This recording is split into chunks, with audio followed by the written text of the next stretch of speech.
op in je voet en dan blijven we op steen en dan gaan we terug de bocht. Een beetje hing je. En dan, ja, terug in en ja, nog weer rechts.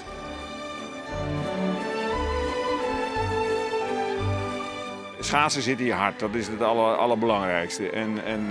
Ja, bij mij is ook langzamerhand de snelheid er een beetje uit, dus dan is techniek belangrijk.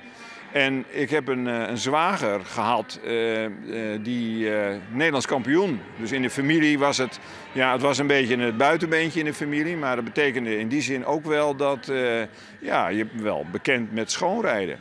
Het is een hele mooie traditionele sport en dat moeten we proberen te behouden en misschien ook nog wat sterker maken. En het is heel simpel, als je die gebuigt, dan past die er niet meer tussen. Want die moet dan krommen natuurlijk. Dan hoef je alleen maar te gaan staan en dan heb je dezelfde beweging de andere kant op.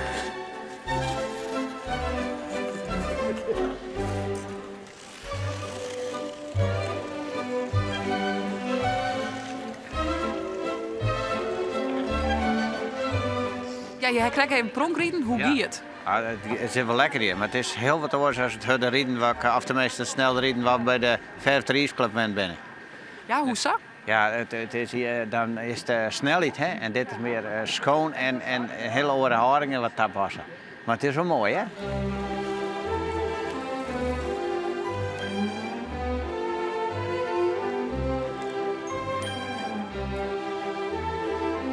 Het is op touw zet om het op de vrouw erfgoedlist te krijgen. Waarom heb je hem dat doen?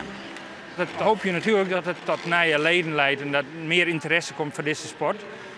Zodat die sport, want die is al zo oud, dat die wel behouden blijft en terugontwikkeling wordt. Dat is eigenlijk ons doel. En met terugontwikkeling, wat bedoel je? Dat krijg ik mooi? Nou, nou is het zo, du doet altijd de bekende schoonrijslag, maar du zoest ik denken kennen om die slag binnen een bepaalde tijd te doen. Dus op 100 meter ik hem nog snel uit te voeren. Zodat het misschien voor de jongere generatie wat interessanter wordt om daar ook om mee te doen. Hoe gaat het? Hartstikke mooi. Het zou best eens kunnen zijn dat ik het op de Eilandspolder, waar ik vlakbij woon, dat ik het daar eens ga proberen.